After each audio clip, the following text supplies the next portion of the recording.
অতিরিক্ত বিশ্রাম এবং অলসতা একজন মানুষকে ধ্বংস করে এবং কঠোর পরিশ্রম ধৈর্যের মাধ্যমে সব কিছু অর্জন করা যায়। এই কথাটি গৌতম বুদ্ধ বহুবার বলেছেন। কেন তিনি বলেছেন, এর পিছনে রহস্য কি, চলুন জেনে নেওয়া যাক। আজ আমরা ওনার গল্পগুলির মধ্যে এই রহস্যটি বুঝতে পারবো। তাই আর দেরি না করে সেই গল্পটি শুরু করা যাক। এক সময় একজন শক্তিশালী রাজা ঘন জঙ্গলে শিকার করছিলেন। হঠাৎ আকাশ মেঘলা হয়ে গেল, প্রচণ্ড বৃষ্টি শুরু হলো, সূর্য ডুবে গেল এবং ধীরে ধীরে অন্ধকার ছড়িয়ে পড়ল। অন্ধকারে রাজা তার প্রাসাদের পথ ভুলে সন্ধ্যা থেকে বিচ্ছিন্ন হয়ে পড়লেন। ক্ষুধা, তৃষ্ণা ও ক্লান্তিতে ব্যথিত রাজা বনের মধ্যে একটি জায়গায় বসলেন। কিছুক্ষণ পর তিনি সেখানে 3টি শিশুকে দেখতে পেলেন। 3টি শিশুই ভালো বন্ধু ছিল। তারা গ্রামের দিকে যাচ্ছিল। রাজা বললেন, শোনো, দয়া করে এখানে এসো। শিশুরা সেখানে পৌঁছাতেই তিনি তাদের জিজ্ঞাসা করলেন, আমি কি কোথাও থেকে কিছু খাবার এবং জল পাবো? আমার খুব তৃষ্ণা এবং খুব খিদে পেয়েছে। শিশুরা উত্তর দিল, নিশ্চয়ই, আমরা বাড়িতে গিয়ে কিছু আনছি। তারা দৌড়ে গেল পাশের গ্রামে এবং সাথে সাথে রাজার জন্য জল এবং খাবার নিয়ে এলো। তাদের উদ্দীপনা ও ভালোবাসা দেখে রাজা খুব খুশি হয়ে বললেন, প্রিয় বাচ্চারা, তোমরা জীবনে কি করতে চাও? আমি তোমাদের সবাইকে সাহায্য করতে চাই। কিছুক্ষণ চিন্তা করার পর একটি শিশু বলল, আমার টাকা চাই। আমি কখনো দুবেলা রুটি খাইনি, কখনো সুন্দর জামাকাপড় পাইনি। রাজা হেসে বললেন, ঠিক আছে, আমি তোমাকে এত টাকা দেবো যাতে তুমি সারা জীবন সুখে থাকবে।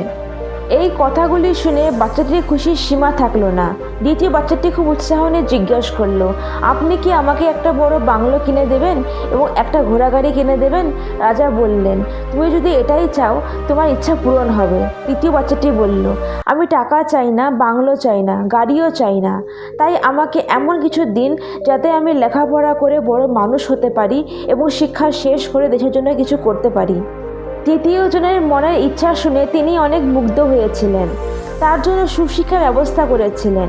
সে একজন পরিশ্রমী শিশু ছিল, তাই দিনরাত পড়াশোনা করে একজন মহান পণ্ডিত হয়েছিল এবং সময় হলে রাজা তাকে তার রাজ্যের মন্ত্রী পদে নিযুক্ত করেন। একদিন রাজার মনে পড়ল বছরখানেক আগের সেই ঘটনা। মন্ত্রীকে বললেন, বছরখানেক আগে তোমার সাথে থাকা তোমার 2 বন্ধু কেমন আছে?